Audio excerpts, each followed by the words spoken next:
चुनाव आयोग के वोटर पुनरीक्षण को लेकर मुकेश सहनी ने सवाल दाग दिए हैं। मुकेश सहनी ने इंडिया अलायंस के प्रेस वार्ता के दौरान पत्रकारों से बात करते हुए इलेक्शन कमीशन पर क्या कुछ सवाल खड़े किए हैं, वो सुनिए। कि चुनाव आयोग जो है कंफ्यूज है और चुनाव आयोग का अपना पॉलिसी नहीं है।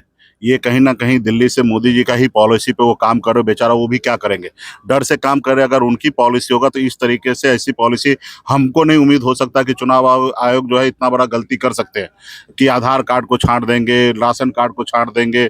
तो ये कहीं ना कहीं दिल्ली से जो है वो मोदी जी का ही इशारा पे सारा काम हो रहा। इसलिए आज बिहार में देखिए कि वो कंफ्यूज है। पहले बोल रहे हैं कि 11 डॉक्यूमेंट चाहिए, उसके बाद वो कह रहे हैं कि बगैर पेपर का आप अपलोड कीजिए। अरे भाई, बगैर पेपर का एक आदेश जारी कर दो ना, राशन कार्ड और आप वोटर ID, ये आधार कार्ड, तो इससे हमारा प्रॉब्लम 95% सॉल्व हो जाएगा। तो आप ये क्यों नहीं जारी कर रहे? आप बगैर पेपर का कर रहे हो, कल जाके RO आपका सारा नाम काट देगा तो क्या करेगा जनता? और फिर उस BLO का क्या होगा जिसको आप परेशान करके जबरदस्ती करके उनसे अपलोड करा रहे हैं, और कल जाके वहां पे अगर 100-200 की संख्या में 50 अगर मान लीजिए किसी का नाम काट दिया जा रहा है, और ये पूरा इसी तरीके से आशंका है कि जो है वो लोग जानबूझ के हमारे जो खास करके महागठबंधन का वोट है उसको हटाने का कोशिश करेगा। जब हट गया तो फिर क्या होगा, BLO के साथ वहाँ के आम जनता क्या करेंगे? तो हमको BLO के बारे में सोचना है। 1 लाख BLO जो है वो अगर वो पहले पेपर जमा कर लेते, जनता को लगेगा मैं तो पेपर जमा कर दिया, मैं वोट गिराऊंगा। अब वोट के टाइम में अगर उसका नाम नहीं आएगा तो वहां पे BLO के साथ किस तरीके से मारपीट करेगा? तो बिहार के BLO परेशान है, उनको DM धमका रहा है कि हम तुम्हारा नौकरी खा जाएंगे, SDO धमका रहे हैं, अलग अलग समय में अलग अलग उसको दे रहे हैं। किसी को कोई ट्रेनिंग नहीं दिया गया किस तरीके से करना है। अगर यही करना था लोकसभा चुनाव के बाद करना चाहिए था। एक सवाल ये सर कि आपके भी जो वर्ग से आप आते हैं, काफी गरीब लोग हैं, अपना काम में लगे रहते हैं।